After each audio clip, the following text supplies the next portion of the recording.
manufacturing deadline. And while the UAW aims to prevent reductions in pay and benefits, critics are crying foul on one of the union's own assets. This is the Ruther Family Education Center, a Michigan retreat owned by the union for more than 40 years and an asset that's lost $25 million in value over the past 5 years. Should the UAW hold on to underperforming investments like the resort while the auto industry is on life support? Jonathan Ticini is executive director of the Labor Research Association, and Ivan Osorio is a policy analyst at the Competitive Enterprise Institute. Welcome to the program, gentlemen. And Jonathan, let's kick things off with you. Sure. Should this type of thing be happening in this type of environment? Well, I've actually been to that center a number of times. It's in a remote part of Upper Michigan, and Walter Reuther was visionary enough to have bought that piece of real estate, as you pointed out, many years ago. And really what that center does is it brings together thousands and thousands of UAW members, regular working class, blue-collar people. It brings them with their families, and they spend sometimes a weekend there, sometimes a whole week, to learn about union history, to learn how to run their unions better if they're leaders. And it's a really great asset. So I think that the fact that it's losing money is unfortunate if that's the case. I haven't looked at the actual balance sheets, but to be honest, that's a red herring. The problem of the auto industry is at the scale of tens of billions of dollars. The real trouble with the auto industry is that for many, many years, the auto industry and actually industry generally has refused to deal with the health care cost, which is fundamentally the problem in the industry. If we had a single-payer Medicare for all system in this country, we would not be sitting here and talking about this topic. Ivan, if they get rid of assets like this one in question, would it potentially be able to perhaps not foot the entire bill, but foot some of the bill for those health care costs?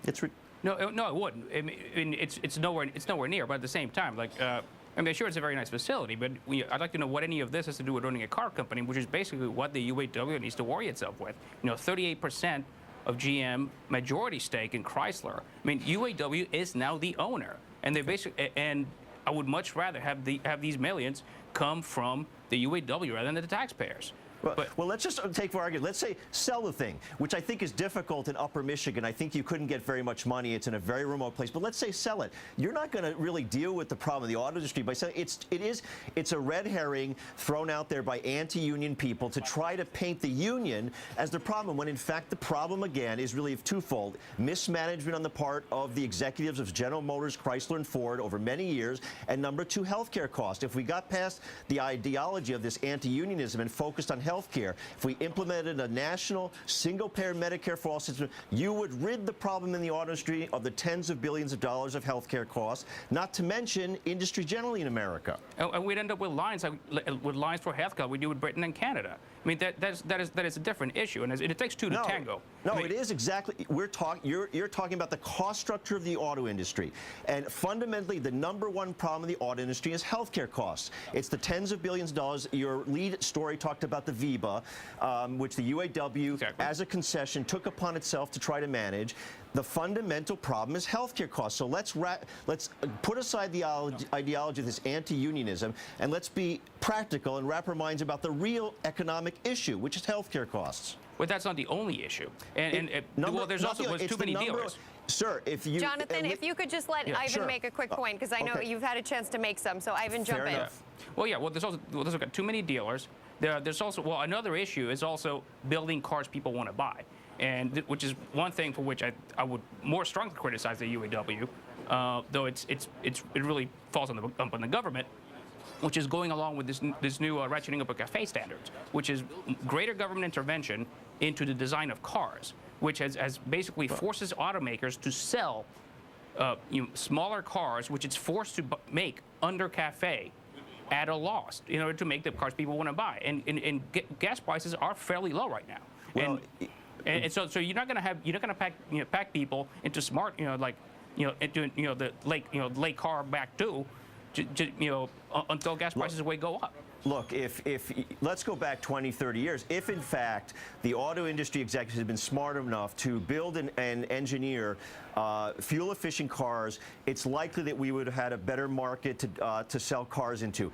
But you can't blame the union. You can't blame the union for that. The second part is, in terms of the immediate crisis in the auto industry, you have to understand that a lot of the auto industry sales, auto sales have collapsed worldwide. That has a lot to do with the general economy and the financial crisis. But I do think you did, acknowledge tacitly that the number one problem is healthcare costs. It's not the only problem, you're right, but if we dealt with healthcare costs, we would not be talking about these other issues. Oh, it is a problem, but I don't agree with your solution.